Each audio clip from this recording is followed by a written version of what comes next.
My name is Dina Burley, and I am currently serving as the Vice Chair of the District 5 Foundation. One of the reasons I decided to get involved was the commitment to battling food insecurity within our community, which was actually something that I struggled with as a child. This means that I know firsthand how hunger can affect learning outcomes and the development of a child. You know, when I think about my own children and their classrooms, knowing the statistics, I can't help but wonder if the child sitting next to them is also fighting this horrible reality. It is a heartbreaking thought, isn't it? Because if I personally knew of a family who was struggling, I wouldn't hesitate for a moment. They would be invited to our dinner table every single night. We would also be magically dropping off casseroles at their door to make sure they had enough food that evening. Or having gift cards for grocery stores and restaurants show up in their mailboxes. Because that's what we would do if we knew. The reality is, most people who are dealing with food insecurity don't talk about it. And but I think we can all agree that no child should ever have to worry about where their next meal is coming from.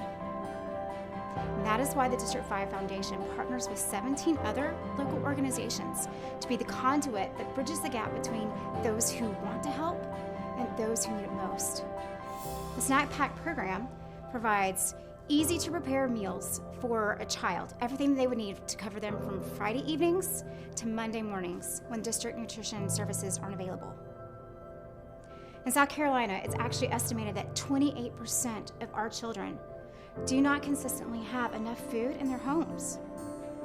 Program recipients can be found at every single one of our 27 schools, every single one. That means this isn't a cluster issue. Hunger is a reality for many of our neighbors. Right now, the District 5 Foundation is currently in its fall fundraising campaign. You may be thinking that this problem is so large and requires so many resources that it's difficult to make a difference. While some of that is true, I want to challenge you to think about the small impacts. Did you know that $10 is enough to feed a child for an entire weekend? That's every single meal. $10. My $10 added to your $10 could mean that that child can eat for 2 weekends, or 3 weekends, or 4. Once we get the month taken care of, then we can go to the next month. That's how it works. So I want to challenge you guys to think about the small impacts. If that's all that you can do, make a small impact. If you can make a bigger impact, then do it. Because the reality is, it's going to take all of us to make sure that no one in our community has to experience the pain